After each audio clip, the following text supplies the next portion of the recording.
The meatloaf sat on my plate like a gray brick, matching the October sky outside our dining room window.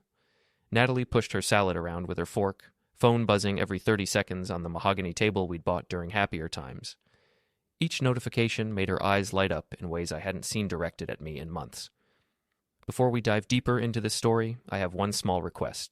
Please subscribe, drop a like, comment, and hit that hype button to boost this channel so more people can discover these incredible Reddit stories. Good day at the studio? I asked, cutting into the overcooked meat. My wife ran a freelance graphic design business from a converted garage downtown, though lately her hours seemed more social than professional. She didn't look up from her screen, thumbs dancing across the keyboard. A smile tugged at her lips, the kind she used to give me when I'd surprise her with coffee during our early dating years. I'm Ethan Price, 36, and I fix computer networks for small businesses around our Connecticut town of Millbrook. It's honest work that pays for our mortgage, Natalie's BMW, and dinners like this where conversation died sometime last spring. I used to think marriage was about growing together. Turns out sometimes people just grow apart, like trees planted too close that eventually strangle each other's roots. Ethan. Natalie set down her phone and looked at me directly for the first time in weeks. Her green eyes held something I couldn't identify. Guilt mixed with excitement, like a kid caught with stolen candy who wasn't sorry about taking it. Yeah? I ran into my ex today, Eric Dalton. You remember him from high school? I remembered Eric Dalton perfectly. 6'2", quarterback, owned a garage on the south side of town, the kind of guy who peaked at 18 and spent the next 2 decades trying to recapture that glory. Natalie dated him senior year before we got together in college. Okay. I kept my voice neutral, though something cold settled in my stomach. We talked for a while, had coffee. She twisted her wedding ring, a nervous habit that used to be endearing. I think I'm falling for him again. The words hung in the air like smoke. I set down my fork and really looked at my wife. 33 years old, auburn hair that caught light beautifully, the same face I'd kissed goodbye every morning for 8 years of marriage. Except now she was telling me she wanted to kiss someone else. I see. My voice came out steadier than I felt. Well, I won't stand in your way. Natalie blinked. That's it? That's all you're going to say? What would you like me to say? That I'm thrilled my wife is having an emotional affair? That I'm excited to watch you throw away 8 years for your high school boyfriend? I picked up my water glass, surprised my hand wasn't shaking. You've obviously made your decision. I'm just acknowledging it. I thought you'd fight for us. Her voice cracked slightly. Fight for what exactly? Your attention? Your respect? Your fidelity? I laughed, but there was no humor in it. You can't fight for something that's already gone, Natalie. She stood abruptly, chair scraping against hardwood. I need to think. I'm going to stay at Lucy's tonight. Lucy Martinez was Natalie's best friend since college, a social media influencer who documented every meal, every outfit, every thought for her 15,000 followers. If Natalie was going to Lucy's, our marriage problems would be public knowledge by morning. Take your time, I said. I'll be here. The front door slammed with enough force to rattle the windows. I sat alone at our dining room table, looking at 2 plates of barely touched food and feeling something shift inside my chest. Not heartbreak. I'd been preparing for that for months. This was something colder, more calculating. I pulled out my phone and scrolled to Rachel Lynn's number. We'd grown up 3 houses apart, stayed friends through college and beyond. She ran a lakeside bed and breakfast on the other side of town, had never married, and possessed the kind of sharp wit that made difficult conversations easier. Rachel, it's Ethan. Are you free for dinner tomorrow night? This is unexpected, she said, and I could hear the smile in her voice. Everything okay? Let's just say I'm newly available for social engagements. Ah, well, in that case, absolutely. The Riverside Grill at 7? Perfect. See you then. I hung up and started clearing the table. My phone buzzed with a text from Lucy. Heard about dinner. Natalie's not okay. Just saying. The gossip mill was already turning. In a town of 8,000 people, secrets lasted about as long as morning frost. By tomorrow, everyone would know that Ethan Price's wife had left him. By next week, they'd know why. I smiled as I loaded the dishwasher. Let them talk. I was about to give them something much more interesting to discuss. The Riverside Grill buzzed with the usual Thursday night crowd, couples sharing appetizers, business associates closing deals over wine, and the occasional solo diner scrolling through their phone between courses. I arrived 15 minutes early and chose a corner table with a clear view of the entrance and the street beyond. Rachel walked in at exactly 7 o'clock, punctual as always. She'd traded her usual work clothes for a black dress that complemented her dark hair and Asian features. Several male heads turned as she navigated between tables, but she only had eyes for me. "You look terrible," she said, sliding into the opposite chair. "Thanks, you look beautiful." "I know." She signaled the waitress for wine. "Now tell me what happened." I gave her the abbreviated version, Natalie's confession, her departure, my remarkably calm response. Rachel listened without interruption, her expression shifting from surprise to sympathy to something that looked like admiration. "You didn't fight?" "What's the point? She made her choice before she ever sat down at that table. The conversation was just a formality." "Most men would have screamed, thrown things, demanded she choose. Most men don't understand that begging someone to love you is the fastest way to guarantee they won't." The waitress brought our wine, a bottle of Pinot Grigio that Rachel ordered without consulting the menu. We'd shared enough dinners over the years that she knew my preferences almost as well as my wife did. Better, apparently, since Natalie had stopped caring about my preferences months ago. "So what's your plan?" Rachel asked. "Honestly, I'm not sure yet. Get through the divorce proceedings. Figure out what comes next. And in the meantime?" I was about to answer when movement outside caught my eye. A silver BMW, Natalie's BMW, pulled into a parking space across the street. Through the restaurant's large windows, I watched my wife climb out of the driver's seat and peer through the glass directly at our table. "In the meantime," I said, loud enough to carry to nearby tables, "I'm remembering why I always enjoyed your company." Rachel followed my gaze and spotted Natalie. Understanding flickered across her face, followed by something that might have been mischief. "Well then," she said, reaching across the table to touch my hand, "I should probably mention that I always wondered what would have happened if we dated in high school instead of just being friends." The restaurant's front door opened with a soft chime. Natalie walked in wearing the blue dress I'd bought her for our last anniversary, her makeup perfect despite supposedly spending the day in emotional turmoil. She scanned the room until she found our table, then approached with the kind of forced smile she used at work functions. "Ethan, Rachel, what a coincidence." "Hello, Natalie." Rachel didn't remove her hand from mine. "I heard you were staying at Lucy's. Having a girls' night?" "Something like that." Natalie's eyes fixed on our joined hands. "I didn't realize you two were close." "We're renewing an old friendship," I said. "You know how it is. Sometimes you don't appreciate what's right in front of you until circumstances change." Color rose in Natalie's cheeks. "Right. Well, I don't want to interrupt." "You're not interrupting anything that can't continue later," Rachel said sweetly. "In private." If looks could harm, Rachel would have been a lifeless figure on the restaurant floor. Natalie's composure cracked for just a moment, revealing something raw and possessive underneath. "Have a lovely evening," Natalie said through gritted teeth. She turned and walked out, her heels clicking sharply against the hardwood floor. Rachel waited until the door closed before releasing my hand. That was fun, also slightly evil. I prefer to think of it as educational. She wanted to see what it felt like to be replaced. Now she knows. "And what about me? Am I just a prop in your revenge fantasy?" The question hung between us, loaded with years of friendship and possibilities we'd never explored.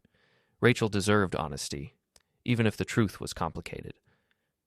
"I don't know yet," I admitted. "Right now, I'm angry and hurt and not thinking clearly about anything. But I've always cared about you, Rachel, more than I probably should have while married to someone else." She studied my face in the candlelight. "That's fair. And for what it's worth, seeing you stand up for yourself is incredibly attractive. The Ethan I knew in high school would have apologized for existing." "People change. Some do.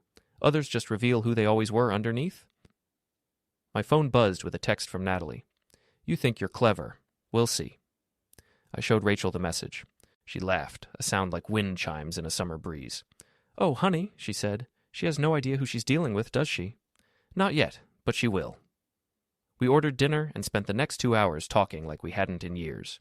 Rachel told me about the challenges of running a small business, the loneliness of small-town dating, her plans to expand the bed and breakfast. I found myself relaxing for the first time in months, remembering what it felt like to have a conversation with someone who actually listened to my answers. As we prepared to leave, Rachel's phone chimed with a notification. She glanced at the screen and grinned. "Lucy just posted a photo of us on Instagram. Spotted? Old flames reignited?" She tagged half the town. "Let me guess. Natalie follows Lucy's account." "Everyone follows Lucy's account. It's like a local newspaper, except with more drama and better filters. We walked out together, and I offered to drive Rachel home. She accepted, sliding into my Honda Civic with the grace of someone who didn't judge a man by his car's luxury level. As we pulled out of the parking lot, I noticed a familiar pickup truck idling across the street. Eric Dalton sat behind the wheel, watching us with the intensity of a predator studying prey. "Friend of yours?" Rachel asked, following my gaze. "Natalie's new boyfriend. Apparently he's keeping tabs on the situation." "Charming. Does he know you saw him?" I waved at the truck as we drove past. Eric's expression shifted from surveillance to surprise to anger in rapid succession. "He does now." Rachel laughed again, and I realized I was smiling. For the first time since this mess started, I felt like I was winning instead of just surviving. The game was just beginning. Friday morning brought gray skies, and the kind of October chill that promised winter wasn't far behind. I arrived at my office to find the door standing open and my computer tower lying on its side like a lifeless animal. Papers scattered across the floor, desk drawers pulled out and emptied, and my coffee mug, a gift from Natalie that read, "World's okayest husband," shattered against the far wall. "Jesus Christ," Tom Bradley said from behind me. My coworker and closest friend stood in the doorway holding 2 cups of coffee and wearing the expression of someone who just witnessed a car accident. "What happened here?" "I pissed off the wrong people." Tom set the coffee on my ruined desk and helped me right the computer tower. He was 38, ex-Army, built like a linebacker, and possessed the kind of practical intelligence that made him invaluable in crisis situations. We'd worked together for 3 years, and he was one of the few people in town who knew how to mind his own business. "This about Natalie?" "This is about Natalie's boyfriend not appreciating my dinner plans." We spent the next hour assessing the damage. The computer's hard drive had been removed but not destroyed, sloppy work from someone who wanted to send a message rather than cause permanent harm. Most of my files were backed up on the cloud anyway. The real violation was the personal touches scattered and broken, the sense that my private space had been invaded and marked like territory. "You call the police?" Tom asked. "And tell them what? I can't prove Eric did this. No witnesses, no cameras, no fingerprints on anything that wouldn't belong to a dozen other people who've been in this office." "So what's your play?" I picked up a folded piece of paper that had been tucked under my keyboard. The message was written in block letters with a black marker. "Back off. She's mine." "My play is to not back off." Tom grinned. "I was hoping you'd say that. What do you need?" "Information. I want to know everything about Eric Dalton's business, his finances, his reputation. I want to know who he owes money to and who owes him favors. I want to know his weaknesses." "Give me until Monday." That evening, I drove past Eric's garage on South Main Street. Dalton's Auto Repair occupied a converted warehouse with 3 service bays and a parking lot full of vehicles in various states of disrepair. Eric's pride and joy, a restored 1967 Mustang in cherry red, sat in the spot closest to the office, protected by custom car covers and probably an alarm system. I parked across the street and activated the family tracking app on my phone. Natalie and I had installed it years ago for practical reasons. Knowing when the other person left work, coordinating dinner plans, finding each other in crowded places. She'd probably forgotten it existed, which meant I could see exactly where she was at any given moment. The little blue dot that represented my wife was currently inside Eric's garage. I waited. 20 minutes later, Natalie and Eric emerged from the building, walking close together but not quite touching. They talked in the parking lot for several minutes, their body language suggesting an argument. Eric gestured aggressively with his hands while Natalie crossed her arms defensively. Finally, he grabbed her shoulders and pulled her into a kiss that looked more possessive than passionate. I took photos with my phone's camera, zooming in to capture their faces clearly. Not for legal purposes, Connecticut was a no-fault divorce state, but for leverage. In a small town, reputation mattered more than money, and public humiliation cut deeper than any financial settlement. Natalie broke away from the kiss and said something that made Eric laugh. He slapped her ass as she walked to her BMW, and she giggled like a teenager. The sound carried across the empty street, hitting me like a physical blow. 8 years of marriage reduced to a parking lot grope session with her high school boyfriend. I drove home to our empty house and poured myself 3 fingers of bourbon. The silence felt oppressive after months of Natalie's constant phone notifications and background television. I'd forgotten what quiet sounded like. My phone buzzed with a text from Rachel. "How was your day?" "Eventful. Yours?" "Boring. Want to change that?" "I'm making dinner." I looked around the empty house at the framed photos of Natalie and me that would soon need to be packed away, at the life we'd built that was already dissolving like sugar in rain. On my way. Rachel's bed and breakfast sat on 3 acres of lakefront property. a Victorian-era house she'd restored with her own hands over the past 5 years. The main building housed 6 guest rooms, while Rachel lived in a converted carriage house that felt more like home than my own place had in months. "You look like you've had a day," she said, greeting me at the door with a glass of wine. Someone broke into my office, trashed the place, left a threatening note. "Eric?" "Almost certainly, though I can't prove it." She led me to her kitchen, where something that smelled like heaven was simmering on the stove. Rachel cooked the way she did everything else, with competence, creativity, and attention to detail. Natalie had never been much of a cook, preferring takeout or simple meals that required minimal effort. "What did the note say?" "Back off. She's mine." Real Shakespeare, that guy. "And will you? Back off?" I thought about Natalie giggling in the parking lot, about Eric's hands on her body, about the casual way they'd destroyed something I'd spent years building. "What do you think?" Rachel smiled and handed me a wooden spoon to taste the sauce. "I think Eric Dalton has no idea what he just started." We ate dinner by candlelight and talked about everything except my crumbling marriage. Rachel told me about her latest guests, a couple from Boston who'd spent their entire stay arguing about money. I described a particularly frustrating client whose computer problems were entirely self-inflicted, but who insisted on blaming everyone else. Normal conversation, adult interaction, the simple pleasure of being heard and understood. "Can I ask you something?" Rachel said as we cleared the dishes. "Shoot." "When did you know? About Natalie, I mean. When did you know it was over?" I considered the question while loading her dishwasher. Honestly, months ago. Maybe longer. You know that feeling when someone's physically present but emotionally absent? Like they're going through the motions of being married without actually being married? I know the feeling. She stopped asking about my day, stopped laughing at my jokes, stopped initiating any kind of physical contact. I kept telling myself it was temporary stress, work pressure, normal relationship cycles.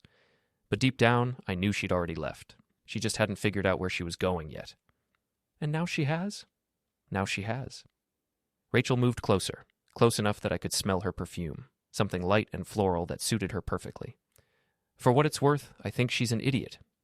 "You're biased." "Maybe. Or maybe I just recognize quality when I see it."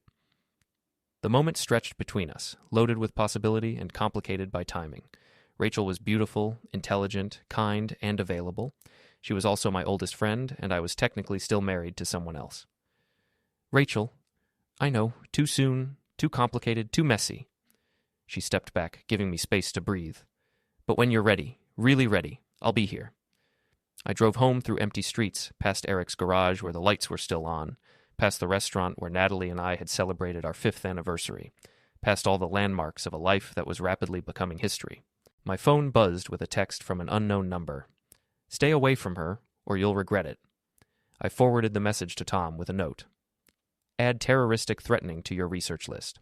Then I poured another bourbon and started planning my next move. Eric wanted to play games? Fine. But he was about to learn that some people played for keeps. Saturday morning arrived with the kind of crisp autumn air that made you want to rake leaves and drink apple cider.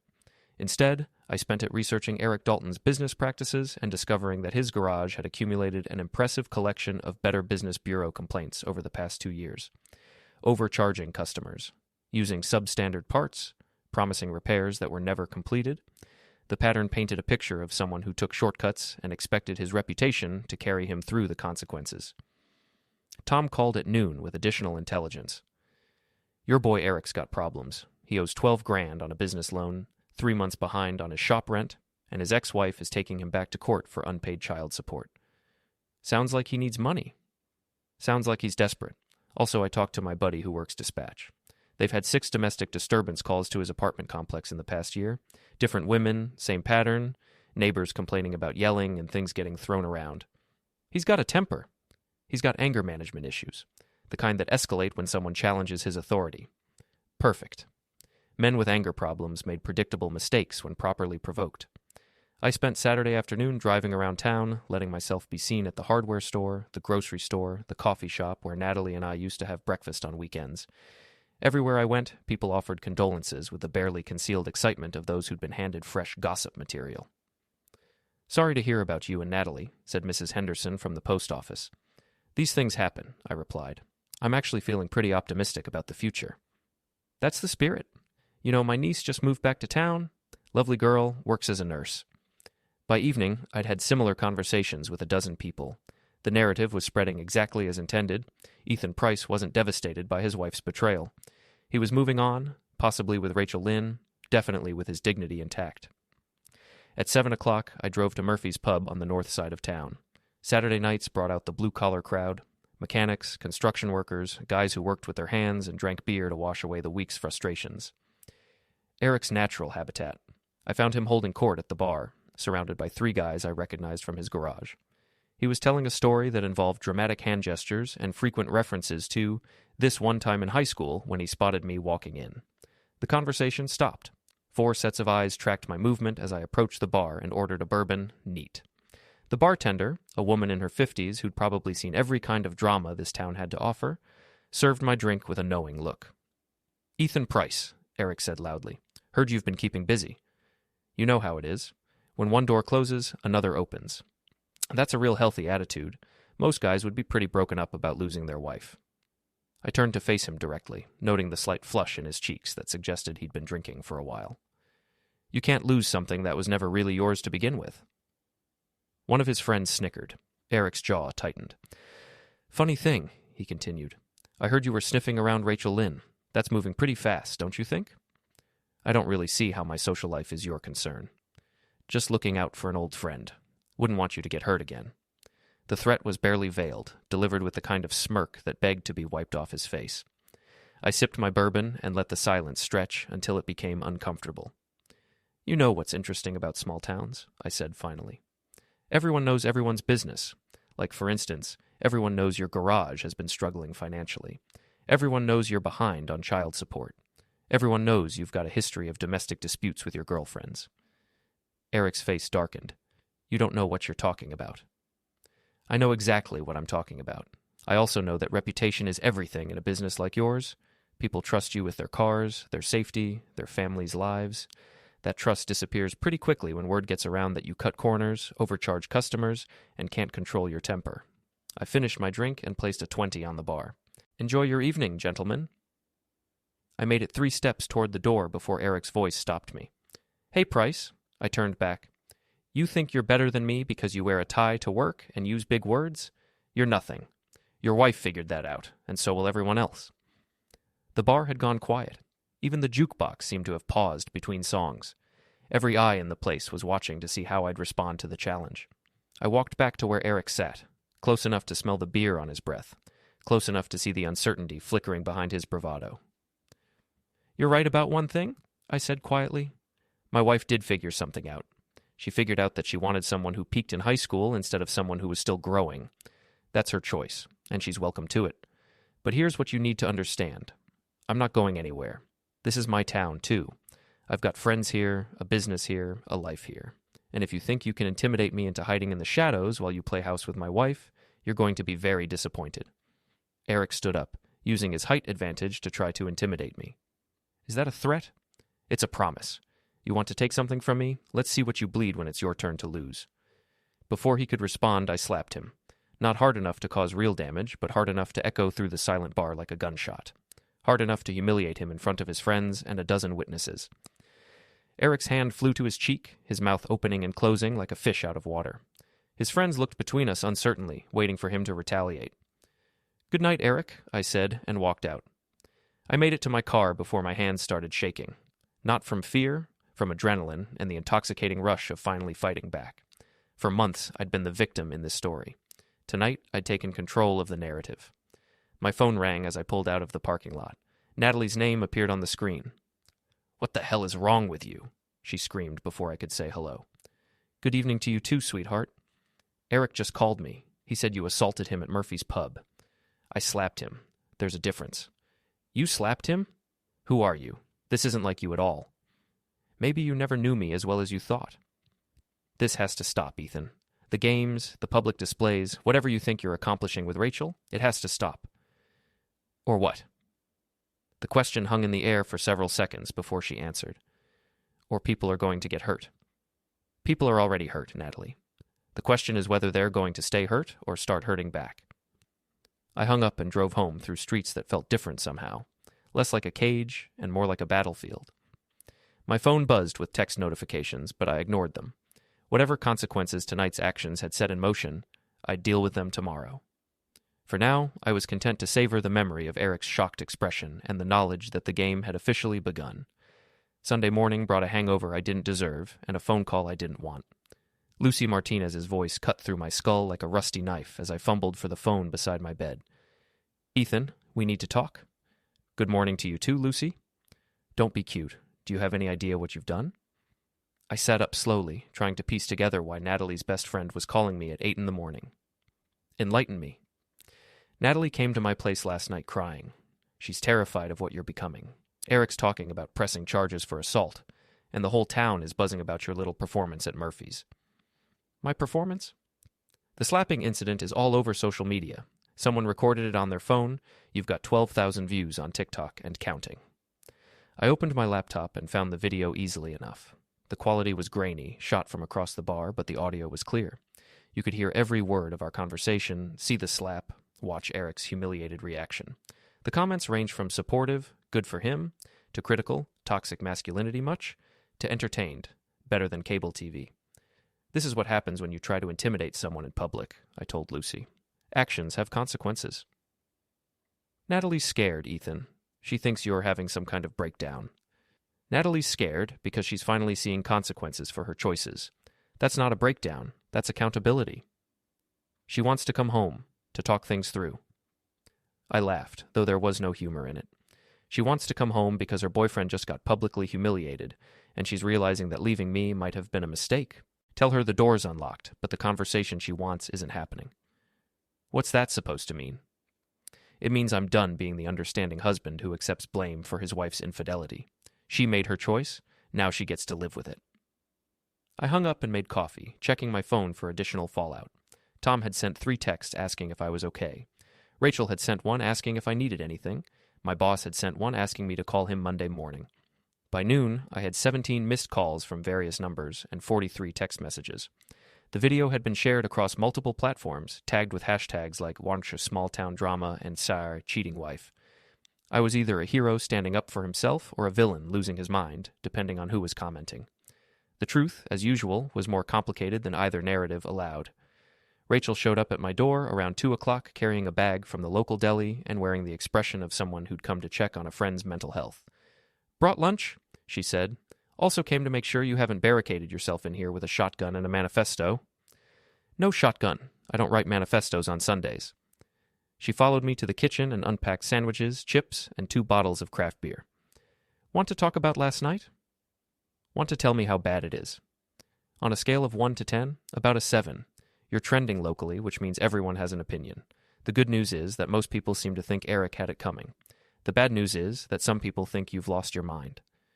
"Have I?" She studied my face carefully. "I don't think so. I think you're angry and hurt and finally fighting back. The question is whether you're fighting smart or just fighting." "What would fighting smart look like?" "Not giving them ammunition to use against you. Eric's already talking to people about pressing charges. Natalie's telling everyone who'll listen that you've become unstable and possibly dangerous. You keep escalating, and they're going to paint you as the villain in this story." I took a long pull from my beer and considered her words. What if I don't care about being the villain? "Then you're not the man I thought you were." The comment stung because it came from Rachel, whose opinion mattered more than the collective judgment of social media strangers. She was right, of course. I was letting anger drive my decisions instead of strategy. "Point taken," I said. "So what's your advice?" "Stop reacting and start planning. You want to hurt them? Fine. But do it in ways that can't be traced back to you. Do it in ways that look like natural consequences instead of revenge." "Such as?" "Such as letting Eric's business problems solve themselves. Such as letting Natalie's reputation suffer from her own choices instead of your public displays. Such as being so obviously the better man that everyone draws their own conclusions." We spent the afternoon strategizing like generals, planning a campaign. Rachel had a devious mind hidden beneath her warm exterior, and she understood small-town politics better than I'd realized. By evening, we'd outlined a plan that was subtle, legal, and potentially devastating. "One more thing," Rachel said as she prepared to leave. "I did some digging of my own this weekend. Called a friend who works at the bank." "And?" "Eric's in worse financial shape than you thought. His business loan is in default, and they're starting foreclosure proceedings on the garage. He's got maybe 6 weeks before he loses everything." Why are you telling me this? Because desperate men do desperate things, and because I think Natalie doesn't know how bad his situation is. She thinks she's trading up for a successful businessman. In reality, she's hitching herself to a sinking ship. After Rachel left, I sat in my living room looking at framed photos of my marriage and thinking about timing. Eric's financial problems weren't my doing, but they created opportunities I hadn't anticipated. Natalie's desire to reconcile wasn't love, it was panic. And my sudden notoriety wasn't entirely negative if I played it correctly. My phone rang, Natalie's number. Hello? Ethan, please, can we talk? Really talk? About what? About us, about fixing this, about finding a way back to what we had. I looked at a photo from our honeymoon, two young people grinning at the camera, arms around each other. Convinced their love could survive anything, they looked like strangers now. There is no us anymore, Natalie. You made sure of that. I made a mistake, I know that now, but we can work through this. We can go to counseling, start over, rebuild what we lost. You didn't make a mistake. You made a choice. Multiple choices, over multiple months. And now you're making another choice. To come back because your first choice isn't working out the way you planned. That's not fair. Fair would have been having this conversation before you decided to cheat on me with your high school boyfriend. Fair would have been trying to fix our marriage instead of replacing it. Fair would have been treating me with enough respect to end things honestly instead of making me the last to know. She was crying now, soft sobs that once would have broken my heart. Now they just sounded like manipulation. I love you, she whispered. No, you don't. You love the idea of me. You love having a backup plan. You love the security and stability I represent. But you don't love me, Natalie. If you did, we wouldn't be having this conversation. I hung up and turned off my phone. Outside, October wind rattled the windows and scattered leaves across the yard. Inside, I sat in the growing darkness and felt something settle into place. Not peace exactly, but resolution. The game was entering its final phase, and I intended to win. Monday morning brought unexpected allies and anticipated enemies. I arrived at the office to find Tom waiting with coffee and a grin that suggested good news. Your viral moment paid dividends, he said, handing me a cup. Got 3 new client calls this morning. Apparently standing up to bullies is good for business. And the bad news? Eric filed a police report, assault charges. Officer Martinez wants to talk to you this afternoon. Officer Martinez was Lucy's cousin, which meant the conversation would be about as neutral as a divorce proceeding. I spent the morning handling client calls and preparing for an interview that was designed to incriminate me. At 2 o'clock, I sat across from Officer Martinez in a windowless room that smelled like disinfectant and desperation. He was younger than me, probably fresh out of the academy, with the kind of mustache that suggested he took himself very seriously. Mr. Price, I need to ask you about an incident Saturday night at Murphy's Pub. What would you like to know? Did you strike Eric Dalton? I slapped him once. With an open hand, no injury resulted. Can you tell me why you struck him? I considered my options. The truth was complicated and potentially self-incriminating. A lie would be easily disproven thanks to the video evidence. I chose a middle path. Mr. Dalton made disparaging comments about my character and my marriage. When I attempted to leave, he continued his verbal assault. I responded poorly to his provocation. So you admit you were provoked? I admit I allowed myself to be provoked. There's a difference. Officer Martinez scribbled notes and asked follow-up questions designed to establish premeditation and intent. I answered honestly but minimally, giving him nothing beyond what the video already showed. After 30 minutes, he concluded the interview with a warning about keeping my distance from Eric. One more incident, and we'll have to press charges. Understood. I drove home through downtown Millbrook, past Eric's garage where a for lease sign had appeared in the window. Rachel's intelligence about his financial problems was proving accurate. The foreclosure was moving faster than expected. That evening, I implemented phase 1 of our strategy. Instead of confronting my problems directly, I began documenting them methodically. I created a folder on my computer titled Divorce Documentation and started collecting evidence, screenshots of Natalie's social media posts with Eric, photos of them together, records of her spending patterns over the past 6 months, not for revenge, for leverage. Tuesday brought a call from my lawyer confirming what I already suspected. Natalie had filed for divorce and was seeking half of everything, including the house, my retirement accounts, and alimony payments. Her petition painted me as emotionally abusive and potentially dangerous, citing the Murphy's Pub incident as evidence of escalating violence. She's trying to establish a pattern, my lawyer explained. The goal is to make you look unstable so she can justify taking more than her fair share. What's our response?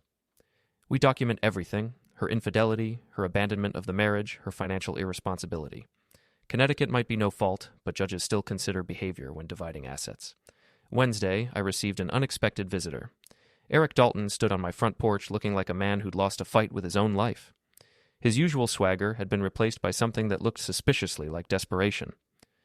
"We need to talk," he said. "I don't think that's wise, given your police report." "Forget the police report. I've got bigger problems."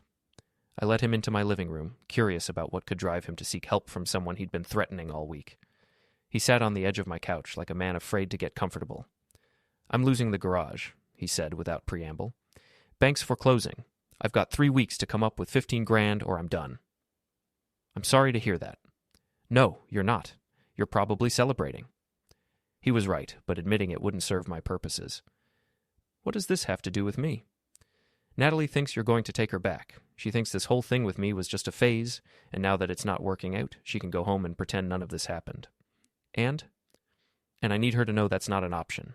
I need her to commit to this relationship, to help me figure out how to save my business, to be a partner instead of a tourist." The irony was almost too perfect. Eric wanted me to reject Natalie so he could keep her. He was asking me to do what I'd already decided to do, for reasons that served my purposes better than his. "What exactly are you asking me to do?" "Make it clear that you're done, that there's no going back, that she needs to choose me or choose nobody.